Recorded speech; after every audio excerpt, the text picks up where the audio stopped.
Hello friend, welcome to my YouTube channel education life. आज हम discuss करेंगे modern history के बहुत बड़े चैप्टर पे जो 1857 की क्रांति है। तो जो 1857 की क्रांति है, बिहार की क्या क्या योगदान है, बिहार में क्रांति कैसे भड़की, उनका प्रसार कैसे हुआ, उनका कारण क्या था, मुख्य व्यक्ति कौन थे, कहाँ कहाँ क्रांति थी, किस किस व्यक्ति की मुख्य भूमिका थी, सारी चीजों के बारे में हम इस क्लास में जानेंगे।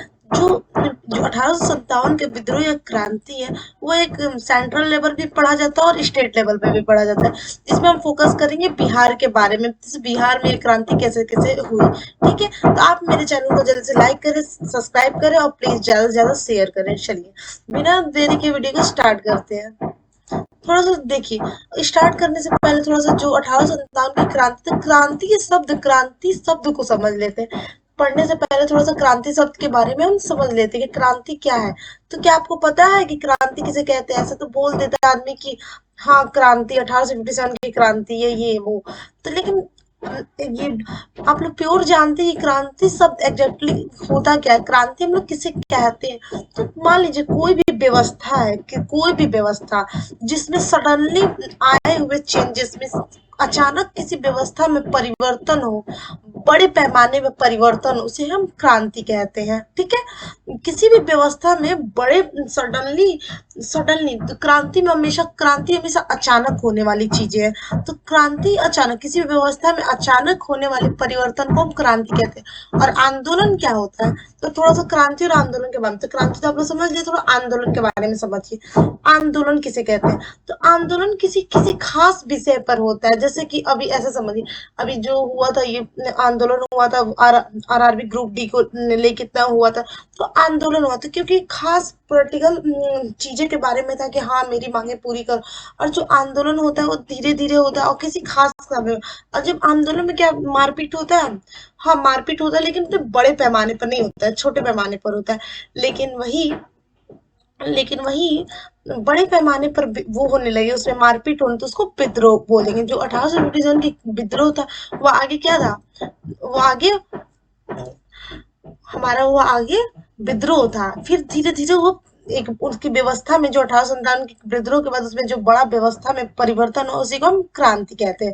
ठीक है, तो यहाँ से शायद आप लोग समझ रहे हैं कि क्रांति और आंदोलन या विद्रोह किसे कहते हैं। तो जो चाहे 1857 की क्रांति के या 1857 के विद्रोह के, बात बराबर। लेकिन यहाँ से आपको एक क्लियर हो गया होगा कि अब जब भी क्रांति शब्द जब भी सुने तो समझिए किसी भी व्यवस्था में सडनली आए हुए परिवर्तन को और व्यापक परिवर्तन को हम क्रांति कहते हैं। ठीक है, और क्रांति तो ऐसे ही नहीं होती। मान लीजिए कोई भी व्यवस्था है, धीरे धीरे समझ लीजिए, ऐसे समझिए, मान लीजिए संसद में जो भी लोग हैं, लोकसभा या राज्यसभा में जो भी लोग हैं, धीरे धीरे आप सोचते हैं कि जो वहां बैठे हैं संसद में, वो अपने काम को सही ढंग से नहीं कर पाए, जितने भी घोटाले होते हैं, कोलगेट घोटाला हो, जो भी घोटाला हो, तो धीरे उनके प्रति हमारे मन में धीरे धीरे द्वेष बने रहते हैं, हमारी नाराजगी बनी रहती है धीरे धीरे।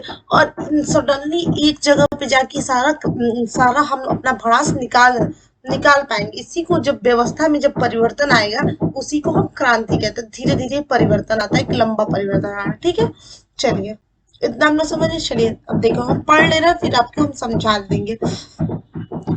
वैसे तो थोड़ा सा सेंट्रल लेवल पे समझा देना है, उसके बाद से बिहार के मोटिव से हम आपको बिहार के पर्पज से आपको समझा देंगे। थोड़ा सा सेंट्रल लेवल से भी क्वेश्चन आ जाता है 1857 की क्रांति, जब मेंस में भी इसका क्वेश्चन बनता है और प्रीलिम्स में भी। यहाँ पे इतना शोर है कि मैं क्या कहूँ। चलिए, प्रीलिम्स में भी क्वेश्चन बनता है 1857 की क्रांति से। तो जो 1857 की क्रांति है, ऐसा थोड़ी ना है कि जो 1857 की क्रांति अचानक हो गई। जो 1857 का विद्रोह ये सिपाहियों का एक असंतोष का परिणाम मात्र नहीं था। बोलते हैं कि जो चर्बी वाले युक्त सिपाहियों का असंतोष का परिणाम नहीं था। एक्चुअली हुआ क्या था, ये जो औपनिवेशिक हमारा शासन के जो चरित्र थे, उनका धोखाबाजी, उनकी नीतियां है, उसके कारण जो कंपनी के शासन के प्रति जो भी जनता है, जनता के संचित असंतोष और विदेशी शासन के प्रति उनकी जो घृणा का परिणाम था। एक शताब्दी से भी अधिक समय तक अंग्रेज जो इस देश पर धीरे धीरे अपना अधिकार बढ़ाते जा रहे थे। और इस काल में जो भारतीय समाज के विभिन्न वर्ग जो भारतीय समाज के जितने भी विभिन्न वर्ग थे, विदेशी शासन के प्रति जन असंतोष तथा घृणा में वृद्धि होती रहे। यही वो असंतोष था जो आखिर एक जन विद्रोह के रूप में भड़क उठा। और इसके कारण क्या थे? 1857 की क्रांति अगर हुआ तो इसके कारण क्या थे? इसके कारण ऐसा समझिए, जो भारत का आर्थिक शोषण था, दोषपूर्ण भू राजस्व व्यवस्था था, जो महलवाड़ी महलवाड़ी ये जो तीनों था, रजतवाड़ी महलवाड़ी ये सब था। फिर किसानों की जो आर्थिक दुर्दशा थी, किसान और कर्ज में डूबते गए। भारतीयों के साथ भेदभाव था, जैसे कुछ अंग्रेजों के कुछ अलग व्यवस्था थी वो सैनिक में, और भारतीयों के लिए अलग व्यवस्था थी। सरकारी नौकरी को भारतीय जो सरकारी नौकरियों में भारतीयों को वंचित रखा, और नौकरी दी जाती थी छोटे पदों पे दी जाती थी, बड़े पदों पे अक्सर अंग्रेज ही होते थे। ठीक है, चर्बी वाले कारतूस जो तत्कालीन कारण थे, आप लोगों को पता ही है। समाजवादी हितों को प्रेरित आर्थिक नीति जब, ठीक है, पाश्चात्य संस्कृति का प्रसार था। लॉर्ड डलहौजी की सहायक संधि थी, लॉर्ड डलहौजी की राज हड़प की नीति थी। ये सब पता है होगा, आप लोग फिर भी ध्यान में रखिएगा। ठीक है, ये इसके मुख्य कारण थे। ठीक है, चलिए अब थोड़ा सा बिहार के पर्पस में देख लेते हैं। चलिए, ओके, बिहार में हुआ था 1857 की क्रांति कोई आकस्मिक घटना नहीं थी। मैंने बिहार में जो 1857 की क्रांति हुई थी वो कोई आकस्मिक घटना नहीं थी। मैं एक बार पढ़ लेती हूँ, फिर एक बार जो भी मेन है फिर वैसे समझा दूंगी। घटना नहीं थी, बल्कि कंपनी सरकार की नीतियों ने भारतीयों को आंदोलन करने के लिए बाध्य कर दिया था। वही वही बता रहे, कंपनी की जो भी आर्थिक नीति थी वो भारतीयों को जो आंदोलन करने के लिए बाध्य कर दिया था। सॉरी, कंपनी सरकार की नीतियों और नीति ने विभिन्न वर्गों की सामाजिक व्यवस्था को अस्त व्यस्त कर दिया। जो भी उनकी सामाजिक व्यवस्था थी उसको खराब कर दिया, अस्त व्यस्त कर, जिसमें विभिन्न वर्गों के लोगों में असंतोष फैल गई। हिंदू, मुस्लिम, गरीब, अमीर, भूस्वामी, सब में असंतोष फैला। तो उनके लिए सब में उनके मन में घृणा थी। कंपनी सरकार के प्रशासनिक नीतियों से जन्मे असंतोष अपना अलग अलग स्थान बना लिया था। लगान वृद्धि, जैसे लगान बहुत ज्यादा वृद्धि हो, लगान वसूली के तरीके, भूनीति, भारतीयों के प्रति नस्ली जो भेदभाव, कारा गोरा को भाव, महंगाई, गरीबी, पारंपरिक भारतीय समाजिक व्यवस्था से परे उच्च नीच जाति की राजनीति, सैनिकों को कहीं भी जाने की शपथ लेना, जेल में सभी के लिए एक साथ भोजन की व्यवस्था, बंदियों तथा देसी सैनिकों एक विशेष ढंग से दाढ़ी मूछ बनवाने की व्यवस्था, कुटीर उद्योगों की क्षति, सरकारी सेवाओं में भेदभाव, भारतीय भाषाओं का अनादर, गरीब परिवारों का ईसाईकरण, नए ढंग की राइफल का प्रचलन, अस्थायी जागीरों की जब्ती, लगाए जाने वाला भू नीलामी, मजदूरों कर्मचारियों के साथ अमानवीय व्यवहार आदि व्यवहार ऐसे तत्व थे जो धीरे धीरे जमा होते गए, जो आक्रोश के साथ अभिव्यक्त हुए। में आक्रोश के साथ एक ही बार प्रस्तुत हुए, उनके धीरे धीरे उनके मन में असंतोष फैलते गया। इन सब कारणों से समझिए ऐसे। ठीक है, चलिए, आई होप समझ गए।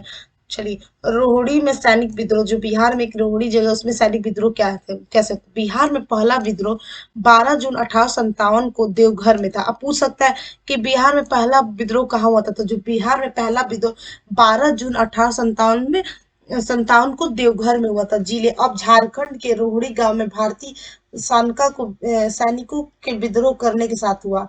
रोहिणी में 32वीं इन्फेंट्री रेजिमेंट की एक कंपनी का मुख्यालय था, जो रोहिणी था। तो यह मेजर मैकडोनाल्ड के कमान में 5वीं इरेगुलरी का एक भाग था। मेजर मैकडोनाल्ड के रेजिमेंट के भारतीय सैनिकों ने विद्रोह करते हुए लेफ्टिनेंट नॉर्मन लेस्ली और सहायक सर्जन डॉक्टर ग्रांट को गोली मार दी, और अन्य 2 अंग्रेज विद्रोहियों की गोली से घायल हुए। मेजर मैकडोनाल्ड के रेजिमेंट को 29 मार्च 1857 को बैरकपुर में हुआ सैनिक विद्रोह के बाद ही सतर्क कर दिया गया था। रक्षा एहतियात बरती जा रही थी, इसलिए अंग्रेज अधिकारी तुरंत सचेत हो गए और क्रूरता के साथ रोहिणी के सैनिक विद्रोह कुचल दिया गया। तीनों विद्रोही भारतीय सैनिकों को 16 जून 1857 को फांसी दे दी गई। अब विद्रोह को पता रेजिमेंट का मुख्यालय रोहिणी से हटाकर भागलपुर कर दिया गया। ठीक है, तो इसमें बस इतना याद रखिएगा, इसमें कुछ खास नहीं है कि बिहार में पहला विद्रोह 12 जून 1857 को रोहिणी में वो देवघर में हुआ था। ठीक है, इतना बस याद रखना है, ज्यादा नहीं। मैं छाट छाट के बता दूं क्या याद रखना है, ऐसे तो पढ़ लीजिए, पढ़ा दे रही हूँ, लेकिन बस बता दूं क्या क्या याद रखना। ओके, चलिए, पटना में विद्रोह हुआ था। पटना की तनावपूर्ण परिस्थितियों में 3 जुलाई 1857 को पीर अली खां के नेतृत्व में विद्रोह प्रारंभ हुआ। पटना में जो 1857 की का जो नेतृत्व कौन कर रहा था? पीर अली खां। तो ये थोड़ा सा याद रखिएगा, पीर अली खां। पटना का जो 1857 की क्रांति का नेतृत्व कौन कर रहा था? पीर अली खां। ठीक है, परंतु कमिश्नर टेलर ने इस विद्रोह को बलपूर्वक दमन कर दिया। पीर अली को 4 जुलाई 1857 को संध्या को गिरफ्तार करने के सामने गिरफ्तार कर लिया गया और उसके घर की तलाशी हुई, जहां से विद्रोह से संबंधित सामग्रियां मिली। अंग्रेजों ने पीर अली के मकान को जमींदोज कर दिया और उस स्थान पर एक साइन बोर्ड लगा दिया जिसमें लिखा था, विद्रोह करने वालों को अंजाम ऐसा ही होगा। विद्रोही परिणामों के भय के बिखर गया। बाद में 36 व्यक्तियों की गिरफ्तारी हुई। गिरफ्तार 16 व्यक्तियों को फांसी की सजा, 2 बंदी को काले पानी की सजा, 16 व्यक्तियों को विभिन्न अवधियों के लिए कैद की सजा दी गई और 16 जुलाई 1857 को पीर अली खां को फांसी पर लटका दिया गया। 21 जुलाई को विद्रोह में भाग लेने के जुर्म में 50 और व्यक्तियों को गिरफ्तार कर लिया गया। उन पर भी दमनात्मक कार्रवाई की गई। तो मैंने इसमें क्या याद करना है कि पटना में जो विद्रोह हुआ था 3 जुलाई को हुआ था 1857 को, पता है। और फिर इसका नेतृत्व कौन कर रहा था पटना में? पीर अली खां। पीर अली खां 2-4 बार ऐसे याद करेंगे तो याद हो जाएगा। ओके, चलिए। चलिए, गया में विद्रोह जो हुआ था, देखिए। जो विद्रोह की लहर गया तक पहुंच गई, ठीक है। गया, नवादा, जहानाबाद, राजगीर, अमरथु अमरथु आदि क्षेत्रों में हैदर अली खां, अहमद अली खां और मेहदी अली खां और हुसैन बख्श खां, गुलाम अली खां और हुक्का सिंह और ननहुक सिंह तथा फतेह सिंह आदि विद्रोह के नेतृत्व कर रहे थे। थोड़ा सा गया में विद्रोह कौन कर रहे थे? गया, नवादा, जहानाबाद, इसमें विद्रोह ये कर रहे थे। ये इन लोग का नाम एक बार देख लीजिएगा, पूछ सकते हैं, ठीक है। इन्होंने घोषणा कर दी कि राजगीर परगान में कंपनी का राज खत्म हो गया है। विद्रोहियों को दबाने के लिए कैप्टन रेटरे को नवादा भेजा गया। दोनों के बीच तलवार भाला बना बंदूकों के बीच युद्ध लड़ी गई। बंदूकों की गोली से विद्रोही बड़ी संख्या में हताश हुए और हैदर अली को वहां से पलायन कर जाना पड़ा। उसे कुछ दिनों बाद पकड़ लिया गया और उसे फांसी दे दी गई और गया जेल पर 3 अगस्त 1857 को विद्रोहियों ने कब्जा कर लिया। शहर को विद्रोहियों ने 10 दिनों तक अपने कब्जे में रखा। गया में जब जेल का फाटक टूटा तब निजबो ने विद्रोहियों के साथ दिया। गया के मजिस्ट्रेट ए मनी ने लापरवाही की सजा दी।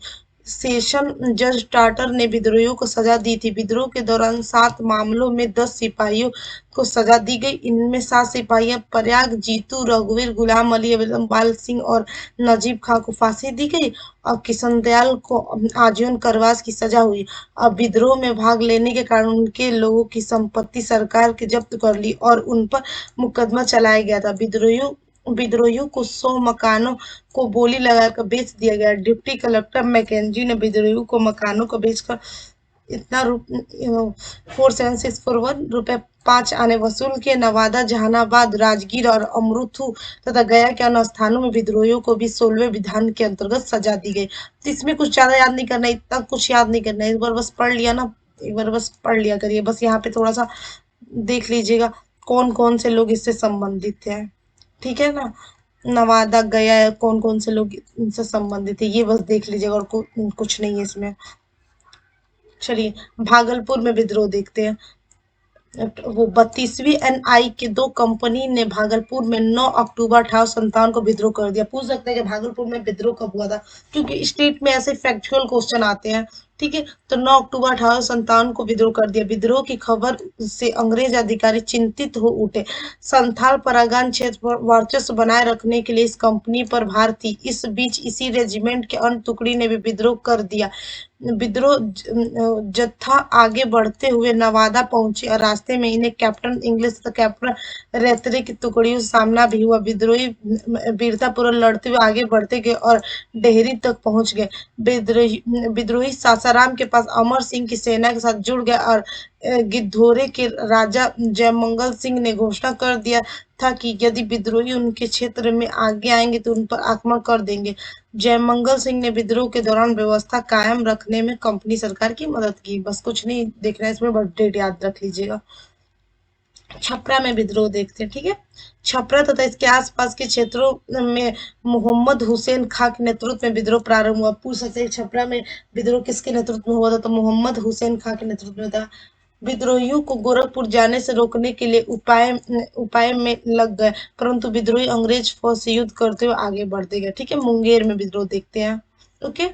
दानापुर जो पटना के पास है, दानापुर और सुगौली की घटना के बाद मुंगेर अंग्रेज सैनिकों को रखना आवश्यक हो गया था। भागलपुर के कमीशन यून ने पांचवी पांचवी फ्यूजिलर्स सिपाहियों को मुंगेर भेज दिया। जब 14 अगस्त को भागलपुर में विद्रोह हुआ था, तब मुंगेर विद्रोहियों से बचाने के लिए कई कदम उठाए गए। कुलिंग घाट पर एक अंग्रेज इंजीनियर के घर पर किलेनुमा घेराबंदी कर दी गई। वहां अंग्रेज महिलाएं बच्चे सुरक्षा की दृष्टि से रखे गए थे।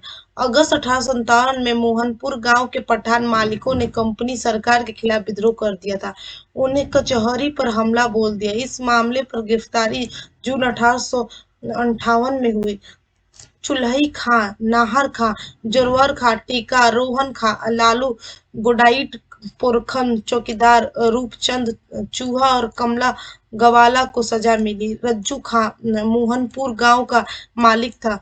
नीमच में 5 सिपाहियों ने विद्रोह कर दिया। विद्रोही सिपाही कंपनी सरकार के विरुद्ध विभिन्न युद्धों में भाग लिया था। सिपाही भागीरथ सिंह, केवल पाठक, रामेश्वर सिंह अलजियान तथा रमफल पर राजसत्ता के खिलाफ बगावत का मुकदमा चलाया था। भागीरथ सिंह तथा केवल पाठक को काला पानी की सजा हुई तथा अन्य को श्रम कारावास की सजा और जालौन की रानी तेजबाई और उनके पति को विद्रोह के आरोप में मुंगेर जेल में रखा था। इतना कुछ देखना नहीं है इसमें, कुछ भी याद करने, लेकिन बस मैंने पढ़ा दिया, कैसा नहीं कहेंगे लोग छूट दिया। ओके, चलिए पूर्णिया में विद्रोह देखते हैं। दानापुर के पलटनों के विद्रोह का समाचार पाकर कैप्टन बरबेक के नेतृत्व में 100 सैनिक पूर्णिया पहुंच गए। सभी अंग्रेजों को हथियार से लैस कर दिया गया था। 45 दिसंबर ये 45 दिसंबर नहीं होगा, 1 मिनट, 5 दिसंबर होगा। एक बार मैंने चेक कर लूंगी, एक बार आप भी चेक कर लीजिए। 1857 को 11वीं अनियमित सेना को घुड़सवारों ने विद्रोह कर दिया। भागलपुर के कमिश्नर यूल पूर्णिया पहुंचे। उन्होंने आराम कर रहे सैनिकों पर हमला कर दिया। उनके विद्रोही मारे गए। विद्रोही जंगल में छिप गया। कैप्टन बरबेक ने उनका पीछा किया, परंतु असफल रहे। विद्रोही किसी तरह नेपाल की तराई में घुस गए और उन्होंने अवध जाने का रास्ता बना लिया, ठीक है। नवादा नालंदा नवादा में विद्रोह। दानापुर, छावनी और भागलपुर में विद्रोह का खबर नवादा पहुंची। नवादा पर 24 अगस्त 1857 को विद्रोहियों ने कब्जा जमा दिया। पूछ सकते हैं नवादा पर विद्रोहियों ने कब्जा जमाया था, तो 24 अगस्त 1857 को, ठीक है। नवादा थाना के दारोगा इनामुद्दीन थाना छोड़कर भाग खड़ा हुआ। गया, जहानाबाद, राजगीर, अमृतसर में भी अंग्रेजों की हालत पतली थी। नवादा में हैदर अली, अहमद अली, मेहदी अली और हुसैन बख्श खां, गुलाम अली खां, नक्कू सिंह और फतेह अली खान ने विद्रोह को बुगुल बजा दिया था। विद्रोहियों ने घोषणा कर दी थी कि नवादा में अंग्रेजी राज खत्म हो गया। कैप्टन रेटे 200 सिख सैनिकों के साथ विद्रोह को दबाने के लिए पहुंचा और उसके पहले विद्रोही सरकारी भवनों को आग के हवाले कर चुके थे। दोनों के बीच मुठभेड़ हुई, जिससे बड़ी संख्या में विद्रोही मारे गए और गिरफ्तार हुए। 9 अक्टूबर 1857 को हैदर अली फांसी पर चढ़ा दिए। कब चढ़ाया गया हैदर अली को फांसी पे? 9 अक्टूबर 1857 को। पर 200 रुपया का इनाम रखा गया था। मोहम्मद बख्श, ओरम पांडे, अद्वाद अली, सुद्दू धुनिया, दुसाद सोहराई, राजवर जंगली, कहार, डुमरी जोगी सहित बड़ी संख्या में विद्रोहियों को फांसी तथा श्रम कारावास की सजा हुई थी। ओके, चलिए मुजफ्फरपुर में विद्रोह देखते हैं। सुगौली में मेजर होम्स की हत्या और दानापुर में विद्रोह की घटनाओं के बाद तिरहुत में भी विद्रोह का आशंका की जाने लगी। अंग्रेज दहशत में थे। तिरहुत के सभी अंग्रेज अधिकारी प्लांट पूसा में सिम्पसन के आवास में शरण ले ली थी। 31 जुलाई 1857 को अंग्रेज मुजफ्फरपुर को छोड़कर दानापुर पहुंच गए, ठीक है। दानापुर कब पहुंचे? 31 जुलाई 1857 को। रविवार को विद्रोहियों ने गंडक नदी पार की और रेक्स के पुलिस के साथ उनका सामना हुआ। ट्रेजरी और जेल की सुरक्षा बढ़ा दी गई। विद्रोही शहर में मार्च किया। 31 जुलाई 1857 को मुजफ्फरपुर में 11वीं पैदल सेना के सवारों ने विद्रोह कर दिया अंग्रेज के घरों तथा सरकारी कार्यालयों पर धावा बोला गया और थाना लूट लिया गया। विद्रोह के दौरान भड़कावा के जमींदारों ने बगावत कर दी और एच.एल. डेम्पचर ने विद्रोह करने वाले सिपाहियों की सूची सरकार को भेजा। तिलक शाही, पुनरू शाही, कीर्तन शाही, छत्रधारी शाही, दर्शन शाही, रोशन शाही और नाजिब जुमला सिंह को 14 सालों की सजा हुई। इनके अतिरिक्त शंकर लाल, कल्लन खां, वजीर अली और गुरुदयाल सिंह और बलराम मिश्र, शिवनाथ मिश्र और विंध्याचल पांडे सहित सैकड़ों विद्रोहियों को भी सजा हुई। ओके, इतने बस डेट देख लीजिएगा। चलिए, सारण में विद्रोह। विद्रोहियों के भय से 28 जुलाई 1857 तक छपरा शहर अंग्रेज अधिकारियों से खाली हो गया था। सभी परिवार सहित दानापुर में शरण ले लिया। सीवान में 26 जुलाई 3 सितंबर तक सरकार गायब रही। 24 अगस्त 1857 को सारण में मार्शल लॉ लागू कर दिया गया। दरौली थाना के गुंगुआ गांव के जमींदारों ने भी बगावत कर दिया। छपरा का सीमांत क्षेत्र भी अशांत हो गया। मोहम्मद हुसैन खां अपने 500 लोगों के साथ विद्रोह कर दिया। सारण जिले में अन्य क्षेत्रों के विद्रोही भी आने लगे। डकैती की घटना बढ़ गई। अंग्रेजों के समर्थन में जब गोरखा सैनिक सारण पहुंचे तब अंग्रेजों में आत्मविश्वास लौट आया। विद्रोही गोरखपुर की ओर चले और वहां सोहनपुर में बड़ी लड़ाई हुई जिसमें 120 विद्रोही मारे गए और सारण में विद्रोह के दौरान पुलिस दरोगा और बरकदाज मारे गए। विद्रोह के दौरान घाटों को कई बार बंद कर दिया गया था क्योंकि अंग्रेजों की आकांक्षा थी कि कुंवर सिंह ने सैनिक इन्हीं पर पार कर शाहाबाद में प्रवेश करेंगे, परंतु विद्रोही घाट पार कर ही गए। विद्रोहियों ने पुलिस पर आक्रमण किया। विद्रोहियों पर लगातार आक्रमण होते रहे। अतः 31 दिसंबर 1858 में सारण में 65 विद्रोहियों के सिपाहियों ने मजिस्ट्रेट को सक्षम समर्पण किया। दिसंबर 1858 में आते विद्रोह थम गया। ठीक है। अब कुंवर सिंह बिहार में, बिहार 1857 की जो क्रांति है बिहार और बिहार में, खासकर बिहार में कुंवर सिंह के योगदान अगर ना बताया जाए तो समझिए ना कुछ ना पड़ा। कुंवर सिंह बहुत मेन नेता थे। 1857 की क्रांति में बिहार से जुड़े हुए थे कुंवर सिंह, जगदीशपुर से। ठीक है। कुंवर सिंह ने 13 अगस्त 1857 को 22 अप्रैल 1858 तक एक लंबा अभियान चलाया। खास करके कुंवर सिंह के बारे में आप लोग पढ़ के ही जाएंगे, इनके बारे में आते ही आते क्वेश्चन। इस अभियान का उद्देश्य अपने अनुभवी सैनिकों को भारतीय क्रांतिकारी ताकतों के साथ एकताबद्ध करना था। इस अभियान के दौरान कुंवर सिंह के विद्रोही फौजियों ने मिलमैन ली ग्रांड लगाई और ब्रिगेडियर डगलस को बुरी तरह पराजित किया। कुंवर सिंह एक वृद्ध व्यक्ति थे। उनकी एज हम नहीं भी हो तो 80 के करीब था थे, फिर भी इन्होंने बहुत पराक्रमी शौर्य व्यक्ति थे। ओके, तो इनके बारे में सब कुछ पढ़ के ही जाएगा। बिहार में अक्सर इनसे क्वेश्चन पूछ ली जाती है। कुंवर सिंह से क्वेश्चन उठाई जाती है। इस बार भी बीपीएससी जो लीक हुआ था पेपर, यहाँ से क्वेश्चन बने थे। तो ठीक है, सब कुछ कुंवर सिंह के बारे में पढ़ के ही जाएगा। और मैं भी अभी लास्ट में कुंवर सिंह के बारे में और बता दूंगी। विद्रोहियों को आरा शहर पे कब्जा। ठीक है, ठीक है, ओके। 25 जुलाई 1857 को दानापुर छावनी में विद्रोह करने के बाद विद्रोही आरा शहर में प्रवेश किया। जेल पर हमला कर 500 कैदियों को जेल से मुक्त कराया। कलेक्टर भी विद्रोहियों का कब्जा हो गया।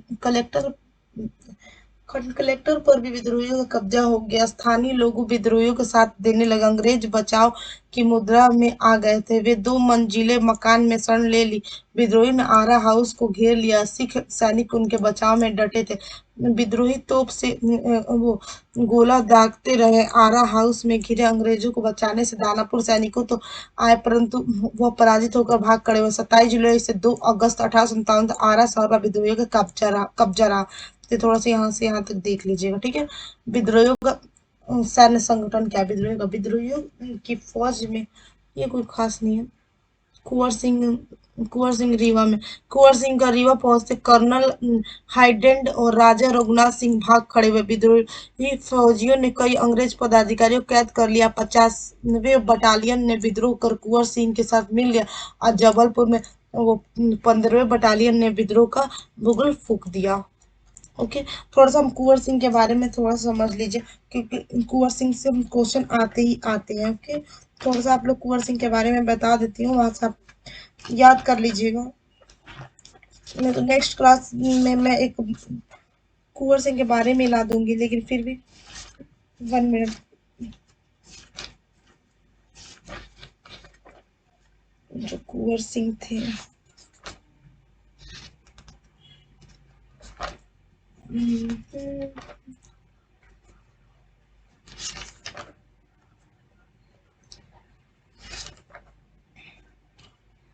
चलिए मैं नेक्स्ट क्लास में कुंवर सिंह के बारे में ला दूंगी।